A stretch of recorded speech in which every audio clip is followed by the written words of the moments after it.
নেতৃত্বের জন্য যেটা লাগে সেটা হচ্ছে কম্পিটেন্স।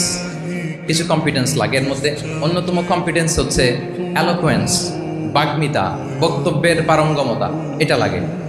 মানে যিনি নেতা হবেন তিনি কথা বলতে জানতে হবে, কথা বলতে পারতে হবে। এবার বলেন তো আল্লাহ রাসূল সাল্লাল্লাহু আলাইহি ওয়াসাল্লামের এই কোয়ালিটিটা ছিল কি ছিল না?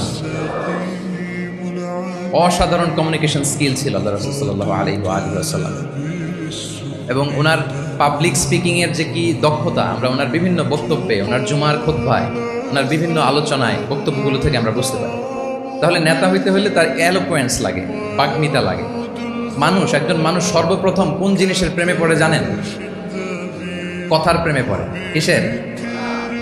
কথার প্রেমে পড়ে। কথার ধরন, কণ্ঠস্বর, তার অ্যাটিটিউড, তার শব্দের জাদু, এটা মানুষের হৃদয়কে জয় করে ফেলে। আল্লাহ রাসূল সাল্লাল্লাহু আলাইহি ওয়াসাল্লাম তিনি নিজেও বলেছেন, ওয়া ইন্না মিনাল বায়ানি লা সিহরা, কিছু কিছু বক্তব্যের মধ্যে জাদু আছে। তো রাসূল সাল্লাল্লাহু আলাইহি ওয়াসাল্লামের এই অ্যালোকোয়েন্স ছিল, অ্যালোকোয়েন্স। তিনি বলতেন, উতিতু জাওয়ামিউল কালিম, আল্লাহ তাআলা আমাকে সর্বমর্ম বাচন ভঙ্গির অধিকারী করেছেন। মানে উনি যেটা বলতেন এটা ছিল very precise in wording but comprehensive in meaning. Precise in wording, শব্দের বিবেচনা এটা খুবই precise and clear, but comprehensive in meaning. এটার যে দোতনা, এটার যে appeal to the heart of the people, to the heart of the listener, এটা অসাধারণ, মানুষের হৃদয়কে জয় করে ফেলতো। আল্লাহু আকবার। তাহলে নেতা হইতে হইলে তার কমিউনিকেশন স্কিল লাগবে, কি বলেন? লাগবে?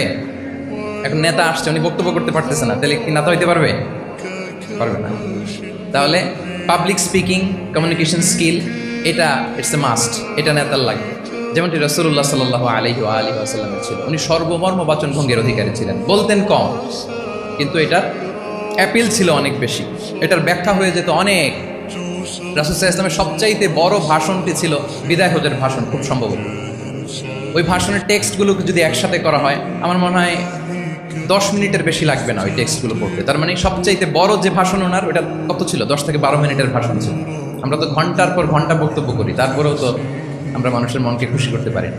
উনি সেই যে 1400 বছর আগে 10 মিনিটের একটা ছোট্ট ভাষণ দিলেন, গোটা বিশ্ব আজও হাবুডুবু খায় ওই ভাষণের ভেতর, ঠিক কিনা বলেন? তাহলে উতিতু জাওয়ামিউল কালিম, আমি সর্বমর্ম বাচনভঙ্গির অধিকারী। সুবহানাল্লাহ, ভেরি প্রিসাইজ এন্ড ক্লিয়ার। কতটা প্রিসাইজ এন্ড ক্লিয়ার ছিল রাসূল সাল্লাল্লাহু আলাইহি ওয়াসাল্লামের বক্তব্য? আম্মা জান আয়েশা রাদিয়াল্লাহু তাআলা আনহা বলেন, লাউ আদ্দাহুল আদু লা আহসাহু, তিনি যখন বক্তব্য করতেন, কেউ যদি চাইতো যে দেখি কয়টা শব্দ বললেন বক্তব্যে, কয়টা বাক্য বললেন, চাইলে মুহূর্তে গুনে ফেলা যেত সেটা। এত প্রিসাইজ এন্ড ক্লিয়ার বক্তব্য ছিল যে তিনি কয়টা বাক্য ব্যবহার করেছেন, কয়টা শব্দ ইউজ করেছেন এই বক্তব্যে, চাইলে যে কেউ গুনে ফেলতে পারত। এবং তিনি খুবই শুদ্ধ আরবিতে কথা বলতেন, আফসাহুল লিসান ছিলেন। বিশুদ্ধ ভাষায় কথা বলতে পারা এটা অনেক জরুরি।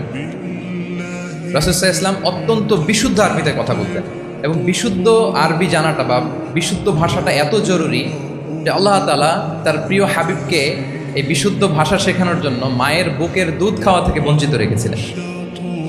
রিপিট, আমি আবারও বলছি, বিশুদ্ধ ভাষাটা এত জরুরি যে আল্লাহ তাআলা তার প্রিয় হাবিবকে মায়ের বুকের দুধ থেকে বঞ্চিত রেখেছেন শুধু বিশুদ্ধ ভাষার জন্য। তিনি কিন্তু মায়ের বুকের দুধ খেতে পারেন না। হালিমাতুস সাদিয়ার সাথে সেই বনু সাদ গোত্রে চলে গিয়েছেন, সেখানে ছিলেন। হালিমাতুস সাদিয়া ওনাকে দুধ খাইয়েছেন। এরপরে যখন মরুভূমির চমৎকার পরিবেশে একেবারে বিশুদ্ধ আরবি তিনি শিখেছেন, আবার শিশু মুহাম্মদ সাল্লাল্লাহু আলাইহি ওয়াসাল্লামকে তিনি তার মায়ের কাছে ফিরিয়ে দিয়েছেন। তাহলে চিন্তা করে দেখেন যে বিশুদ্ধ ভাষার জন্য মায়ের বুকের দুধকে স্যাক্রিফাইস করা হয়েছে। আল্লাহু আকবার। তাহলে আম্মা জান আয়েশা রাদিয়াল্লাহু তাআলা আনহা বলতেন, লাউ আদ্দাহুল আদু লা আহসাহু, চাইলে যে কেউ গুনতে পারতো যে তিনি প্রিয় নবীজি কয়টা বাক্য বললেন, কয়টা শব্দ, এত প্রিসাইজ এন্ড ক্লিয়ার ছিল। অন্য বর্ণনায় এসেছে, কানা ইয়াতাকাল্লামু বিকালামিন বাইনাহু ফাসলুন, তিনি এমনভাবে কথা বলতেন, কথার মাঝখানে মাঝখানে পজ দিতেন। কি দিতেন? পজ দিতেন, মানে একটু থামতেন যাতে করে শ্রোতারা বুঝতে পারে। ইয়াতাকাল্লামু বিকালামিন বাইনাহু ফাসলুন, বলতে বলতে মাঝে মাঝে একটা পজ দিতেন যাতে সবাই বুঝতে পারে।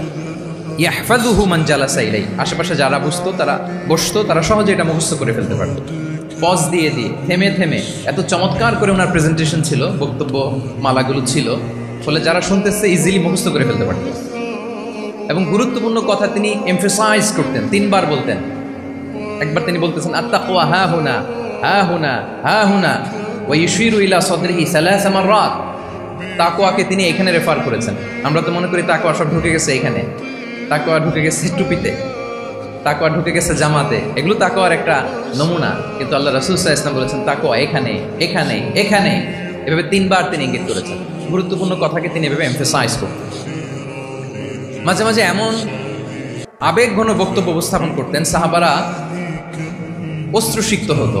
ওয়াজিলাত মিনহাল কুলুব যারাফাত মিনহাল উয়ুন, সাহাবারা বলতেন যে আমরা অশ্রুসিক্ত হতাম, আমাদের হৃদয় বিগলিত হতো। এত চমৎকার মর্মস্পর্শী বক্তব্য তিনি করতেন। এটা প্রেক্ষাপটের আলোকে। আবার যুদ্ধের ময়দানে যখন কমান্ড করতেন তখন আলা সাউতু ওয়াশতাদ্দা গদাবু, তিনি রেগে যেতেন, উঁচু কণ্ঠে তিনি কথা বলতেন, মনে হচ্ছে একজন সেনাবাহিনীর কমান্ডার তার ব্যাটালিয়নকে কমান্ড করছেন। আল্লাহু আকবার। তাহলে বক্তব্যের যত দিক হতে পারে, স্লো মোশনে, খুব তেজস্বী বক্তব্য, খুব জ্বালাময়ী বক্তব্য, আবার মর্মস্পর্শী বক্তব্য, সব ধরনের বক্তব্য তিনি করতেন। সুবহানাল্লাহ। তাহলে এলোকোয়েন্স, 2 নাম্বার হচ্ছে এলোকোয়েন্স। কম্পিটেন্সের খুব গুরুত্বপূর্ণ একটা অংশ হচ্ছে এলোকোয়েন্স, বাগ্মিতা। এটা একজন নেতার থাকা চাই। কি বলেন? একজন নেতার এরকম বক্তব্য দিতে জানতে হবে না? আল্লাহ রাসূল সাল্লাল্লাহু আলাইহি ওয়া আলিহি ওয়াসাল্লাম তিনি ঠিক এইভাবে বক্তব্য করতেন। মাঝে মাঝে তিনি ইমোশনাল ইন্টেলিজেন্স ইউজ করতেন, মানে আবেগ অনুভূতিকে নাড়িয়ে দিয়ে শ্রোতাকে প্রভাবিত করে ফেলা। স্পিরিচুয়াল ইন্টেলিজেন্স বা ইমোশনাল ইন্টেলিজেন্স তিনি বক্তব্যের মধ্যে ব্যবহার করতেন। এমনভাবে তিনি নাসিহাত করতেন, এমনভাবে কথা বলতেন, মানুষের আবেগ অনুভূতিকে তিনি নাড়িয়ে দিতেন। আল্লাহু আকবার।